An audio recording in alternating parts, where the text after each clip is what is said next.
Hello, students. I hope you are doing well. I'm Dr. Sujit Singh Kandari, lecturer in English, School Education, Uttarakhand. And today we are going to discuss a lesson for class 11th. And the lesson is The Portrait of a Lady, written by Khushwant Singh. And the book's name is Hornbill. Let's move on to the lesson now. My grandmother, like everybody's grandmother, was an old woman.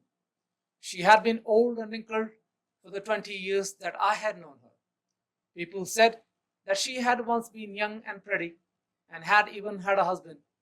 But that was hard to believe. My mother, like everybody's grandmother, was an old woman.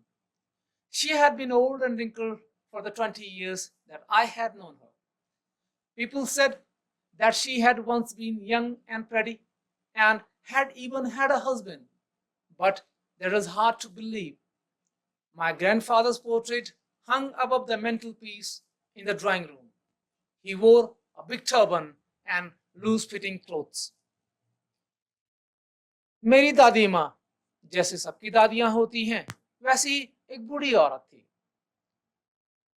और जब से मैंने उनको जाना था पिछले 20 सालों से वो ऐसी ही थी, बूढ़ी और झुर्रियों से लिए हुए।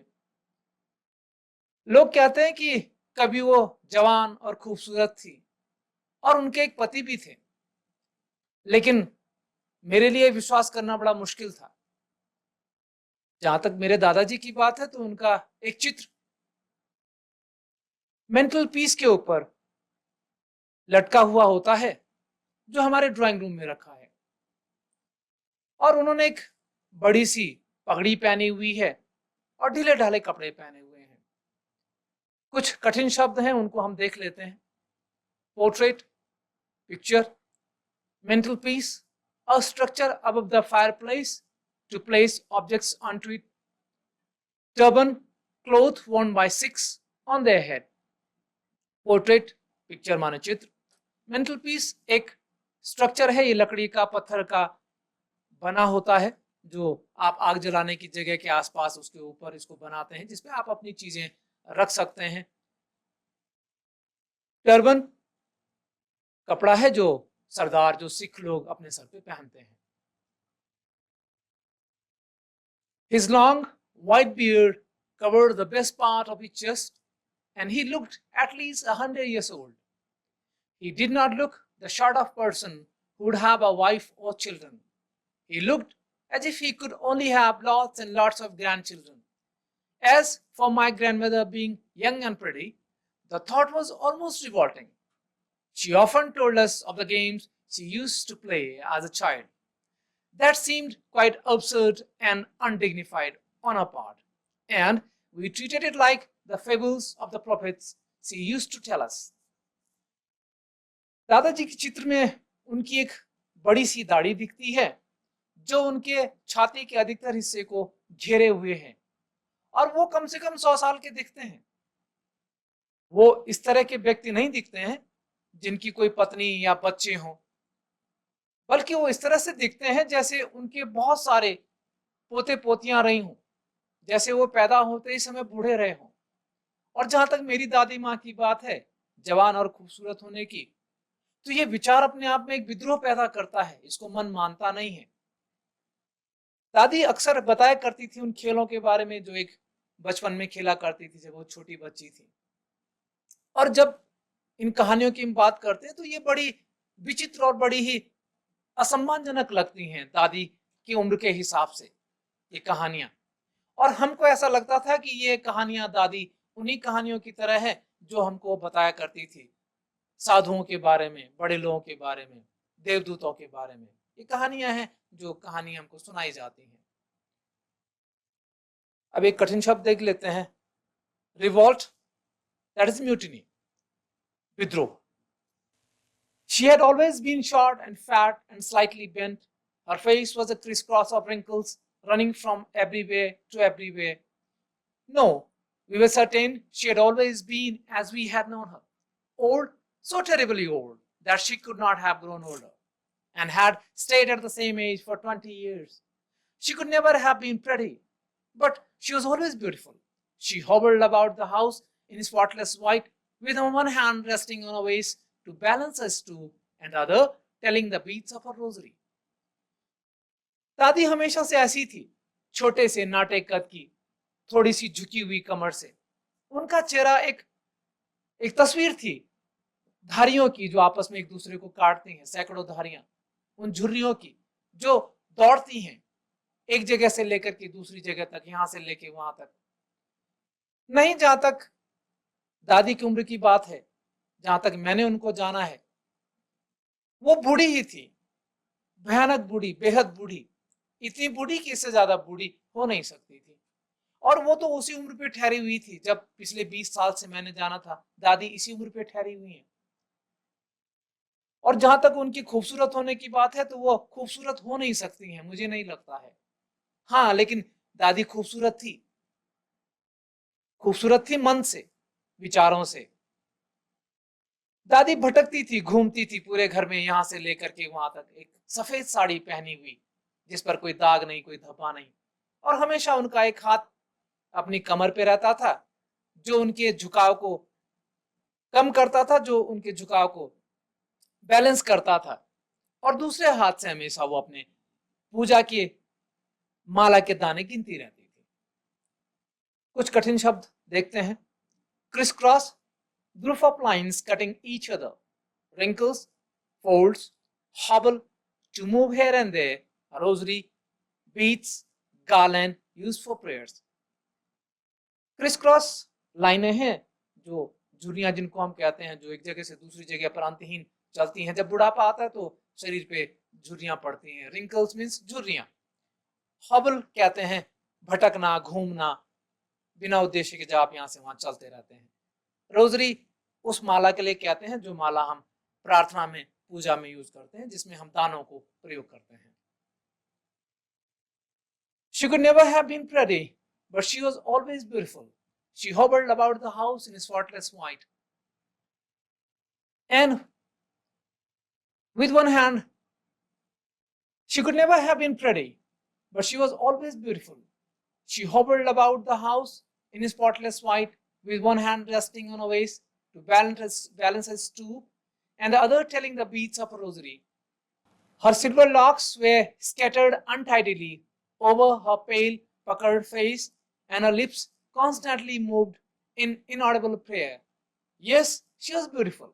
She was like the winter landscape in the mountains, an expanse of pure white serenity, breathing peace and contentment. उनके चांदी के बाल, लॉक कहते हैं बालों के लिए, लट के लिए, वो बिखरे हुए होते थे। उनके निर्जीव से, नीरस से पिचके हुए चेहरे पर, बुढ़ापे में इंसान का चेहरा धुंधला जाता है, मुरझा जाता है, गाल अंदर पिचक जाते हैं, और उनके होंठ हमेशा प्रार्थना में चलते रहते थे, जो प्रार्थनाएं सुनाई नहीं पड़ती थी, बुदबुदाती रहती थी दादी मुंह के अंदर। हाँ, दादी खूबसूरत थी, खूबसूरत थी जैसे कोई सर्दियों का पहाड़ होता है, वो बर्फ के पहाड़ सर्दियों में जो बर्फ से ढके रहते हैं, जिनमें बर्फ की चादर फैली रहती है, शांत, निर्बाध, संतुष्टि देती हुई, और उससे जो धुआं उठता है वो ऐसा लगता है जैसे कोई शांति और चैन के साथ सांस ले रहा हो। दादी उस पहाड़ की तरह थी, बर्फ के उस सर्द पहाड़ की तरह, जिससे उठता हुआ धुआं शांति और चैन की सांस लेता हुआ दिखाई देता था। Stoop, bend, locks, hair. Stoop माने झुकाव, झुकना, लॉक बालों की लट के लिए कहते हैं। My grandmother and I were good friends. My parents left me with her when they went to live in the city, and we were constantly together. She used to wake me up in the morning and get me ready for school. She said her morning prayer in a monotonous sing-song while she bathed and dressed me, in the hope that I would listen and get to know it by heart. I listened because I loved her voice, but never bothered to learn it. Then she would fetch my wooden slate, which she had already washed and plastered with yellow chalk, a tiny earthen ink pot, and a red pen tie them all in a bundle and hand it to me. मेरी दादी और मैं बहुत अच्छे दोस्त थे। मेरे माता पिता जब शहर में गए रहने के लिए तो हम दोनों एक दूसरे के साथ लगातार संपर्क में रहे, मैं और मेरी दादी। दादी मेरे को सुबह उठाया करती थी और स्कूल के लिए तैयार किया करती थी। वो अपनी सुबह की प्रार्थनाओं को कहा करती थी और हमेशा एक ही स्वर में गाया करती थी, एक ही राग में, एक ही लय में। वो जब मेरे को नहलाती थी, जब मेरे को तैयार करती थी, तो उस समय हमेशा अपनी इन प्रार्थनाओं को दोहराती रहती थी, इस उम्मीद के साथ में कि मैं सुनूंगा और इनको याद कर लूंगा, रट लूंगा। मैं सुनता था, लेकिन सिर्फ इसलिए क्योंकि दादी की आवाज अच्छी थी। लेकिन मैंने कभी अपने आप को उसके लिए कष्ट नहीं दिया, परेशान नहीं किया उनको याद करने के लिए। तब दादी मेरी लकड़ी की जो प्लेट थी, लकड़ी की जो मेरी पार्टी थी, लिखने का जो मेरा पार्टी थी, उसको लेकर के आती थी, स्लेट को, जिसको पहले धो चुकी होती थी, और साथ में एक येलो चॉक से, एक पीले कलर के जो मिट्टी है, उस पीले कलर की मिट्टी के साथ उसको उसका रंग रोगन करती थी, और साथ में एक छोटा सा मिट्टी का बना हुआ शाही रखने का दवात और एक लाल रंग की पेन रखती थी, और इन सबको एक साथ बांध करके, इनको एक बंडल बना करके, एक ढेर बना करके मुझको पकड़ाती थी। कुछ कठिन शब्द देखते हैं। Monotonous, always similar, yellow chalk, mud used for coating the wooden slate, earthen of mud. Monotonous जो हमेशा एक जैसा हो, समरस, नीरस। येलो चॉक एक तरह की मिट्टी जिसको पुराने समय में जो पढ़ने लिखने के लिए जो पार्टी यूज करते थे बच्चे, उसमें बाहर से लगाया जाता था, कोटिंग की जाती थी चमकाने के लिए। अर्दन कहते हैं मिट्टी का बना हुआ। After a breakfast of a thick stale chapati with a little bread and sugar spread on it, we went to school. She carried several stale chapatis with her for the village dogs. My grandmother always went to school with me because the school was attached to the temple. The priest taught us the alphabet and the morning prayer, while the children sat in rows on either side of the veranda singing the alphabet or the prayer in a chorus.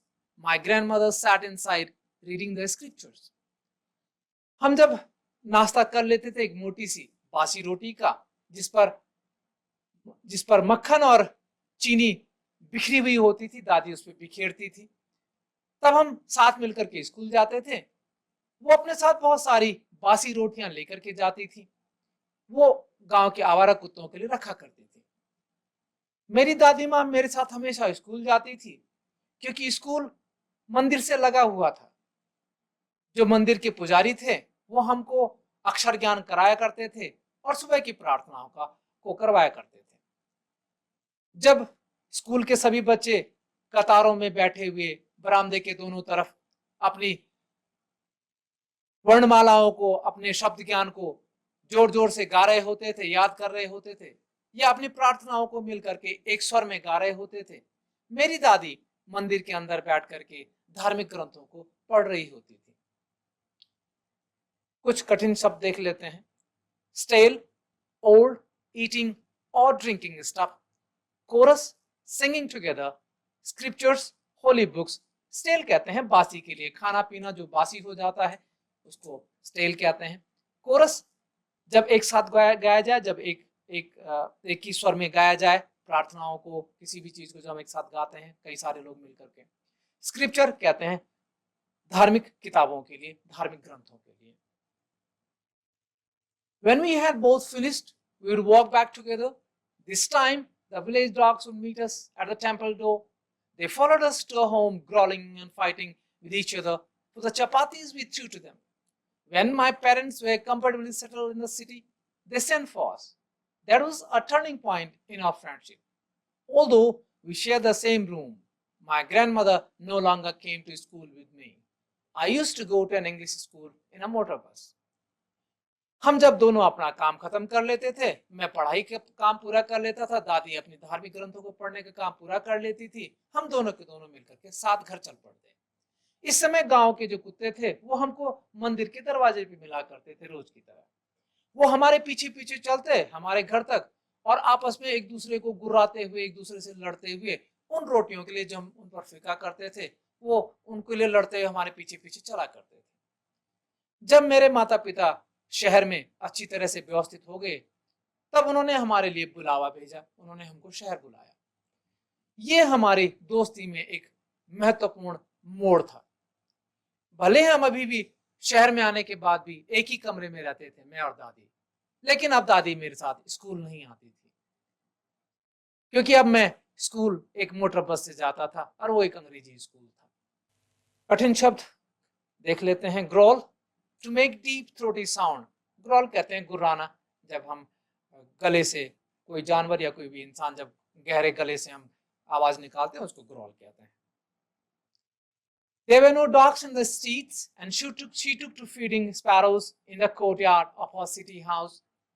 As the years rolled by, let's do it again. There were no dogs in the streets, and she took to feeding sparrows in the courtyard of her city house. As the years rolled by, we saw less of each other.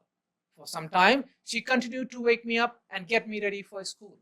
When I came back, she would ask me what the teacher had taught me. I would tell her English words and little things of Western science and learning, the law of gravity, Archimedes' principle, the world being round, etc. This made her unhappy. She could not help me with my lessons. शहर में आने के बाद बहुत सारी चीजें बदली। उसमें से एक ये भी था कि जो गलियां थी, सड़कें थी, उनमें कुत्ते नहीं मिला करते थे। और अब उन्होंने अपने आप को व्यस्त रखने के लिए हमारे जो अहाता था, आंगन था शहर के घर में, उसमें जो गौरैया आती थी, उन गौरैयों को दाना खिलाना शुरू कर दिया था। जैसे जैसे साल बीतते चले गए, हमने एक दूसरे से मिलना और कम कर दिया, हमारी एक दूसरे से मुलाकात कम होती थी। कुछ समय तक दादी ने वो अपना क्रम जारी रखा। सुबह मुझको उठाती थी, मुझे सुबह स्कूल के लिए तैयार करती थी, और जब मैं वापस लौट के आता था स्कूल से, तो मुझसे पूछा करती थी जो कुछ शिक्षक ने मुझे पढ़ाया था, जो सिखाया था। मैं उनको बताता था वो चीजें जो सीखा करता था, वो शब्द, वो छोटी छोटी बातें पश्चिमी विज्ञान और ज्ञान की, चाहे वो गुरुत्वाकर्षण का नियम हो, आर्किमिडीज का उत्प्लवन का सिद्धांत हो, या दुनिया गोल है। इन सब बातों की जो जानकारियां थी, ये मैं दादी को दिया करता था। लेकिन दादी इन बातों से खुश नहीं होती थी, बल्कि वो इन बातों से नाखुश रहा करती थी। फिर दूसरी बात ये थी दादी की नाखुशी की कि वो अब मेरे को मेरे सीखने में, मेरे पाठ में मेरी मदद नहीं कर पाती थी। Courtyard, open place in front of home. Courtyard माने अहाता, आंगन, घर के बाहर की खुली जगह। She did not believe in the things they taught at the English school and was distressed that there was no teaching about God and the scriptures. One day I announced that we were being given music lessons. She was very disturbed. To her, music had lewd associations. It was the monopoly of harlots and beggars and not meant for gentle folk. She said nothing, but her silence meant disapproval. She rarely talked to me after that.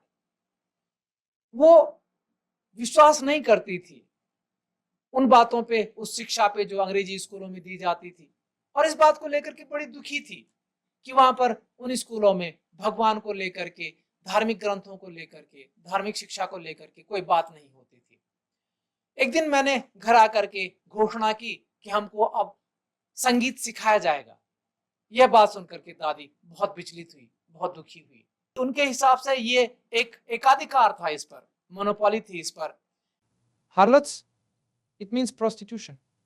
और ये भिखारियों की monopoly थी, इस पर एकाधिकार था, गाने बजाने वालों का, भिखारियों का। गाने वो गाते हैं उनके हिसाब से, और ये अच्छे लोगों के लिए नहीं है, जेंटल फॉक के लिए नहीं है गाना बजाना, संगीत। दादी ने लेकिन कहा कुछ नहीं। हाँ, लेकिन उनका जो खामोशी थी, उसका मतलब उनकी असहमति थी। और उसके बाद दादी ने मेरे से बहुत कम बात की। Lewd, filthy. Harlots, as we discussed before, it means prostitute. Gentle folk, civilized people. Lewd माने तुच्छ, निम्न। Gentle folk माने सभ्य, भद्र लोग। When I went to university, I was given a room of my own. The common link of friendship was snapped. When I went up to university, I was given a room of my own. The common link of friendship was snapped. My grandmother accepted her seclusion with resignation. She rarely left her spinning wheel to talk to anyone. From sunrise to sunset, she sat by her wheel, spinning and reciting prayers. Only in the afternoon she relaxed for a while to feed the sparrows. और उसके बाद जब मैं university गया आगे की पढ़ाई के लिए, मुझको मेरा खुद का एक कमरा दे दिया गया। और इसके बाद एक हमारी दोस्ती में जो एक अंतिम जोड़ था, अंतिम एक बिंदु था, एक लिंक था, एक जोड़ था, उस कमरे का, जिस कमरे में हम रहते थे साझा, वो भी टूट गया। मेरी दादी ने अपने इस अलगाव को स्वेच्छा से स्वीकार किया। उसके बाद दादी अपने चरखे को कभी कभार छोड़ती थी, अधिकतर अपने चरखे पे रहा करती थी। सुबह सूरज उगने से शाम को सूरज छुपने तक वो अपने इस चरखे पे रहती थी और अपनी प्रार्थनाओं को गाती रहती थी, गुनगुनाती रहती थी, दोहराती रहती थी। केवल दोपहर में एक वक्त जब वो आराम करने के लिए उठती थी, उस समय भी वो अपनी गौरैयों को दाना खिलाने के लिए उठती थी। वो उनके आराम का वक्त था। Snap, break, seclusion, separation in aloof, spinning wheel, weaving wheel, recite, repeat. Snap कहते हैं टूटना, चटकना। seclusion कहते हैं अलगाव, अपने किसी एकांतवास में जाना। स्पिनिंग व्हील माने चरखा, जिसमें हम बुनते हैं, काटते हैं धागों को। रेसाइट पुनरावृत्ति करना, पुनरुच्चार करना, दोहराना।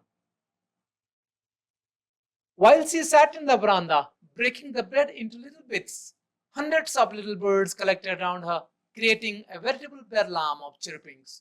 Some came and perched on her legs, others on her shoulders. Some even sat on her head. She smiled, but never shooed them away. जब दादी बरामदे में बैठ करके इन चिड़ियों के लिए रोटियों के टुकड़ों को तोड़ा करती थी, रोटियों को छोटे छोटे टुकड़ों में तोड़ती थी, सैकड़ों चिड़ियाएं उनके इर्द गिर्द जमा हो जाया करती थी और जमा हो करके एक विचित्र तरह का एक चहचहाहट से, कोलाहल से, शोरगुल से एक शोरगुल पैदा करती थी। कुछ चिड़ियाएं आती थी और उनके पांव पे चढ़ जाती थी, कुछ उनके कंधों पे चढ़ जाती थी और यहाँ तक कि कुछ चिड़ियाएं उनके सर पे बैठ जाती थी। दादी मुस्कुराती थी, लेकिन उनको कभी भगाती नहीं थी, उनको अपने से दूर नहीं करती थी। Bits, pieces, veritable, various, bedlam, loud noise, perch, write, should, to remove. Bits माने टुकड़े। वेरिटेबल कहते हैं विविध, अजीबोगरीब। bedlam शोरगुल, कोलाहल। perch कहते हैं चढ़ना। shoo to remove हटाना, अपने से अलग करना, किसी चीज को भगाना। That's called shooing. Let's see how much have you learned from this lesson till now. Let's have some homework. We'll have some comprehension questions. Question number 1. Where was the portrait kept? Question number 2. What did the writer used to think of the stories told by his grandmother? Question number 3. What did the writer compare his grandmother's beauty with? Question 4. What did the author's grandmother used to do while he was in school? Question 5. What was the turning point in their friendship and why did his grandmother stop talking to him? Thank you. Have a nice day.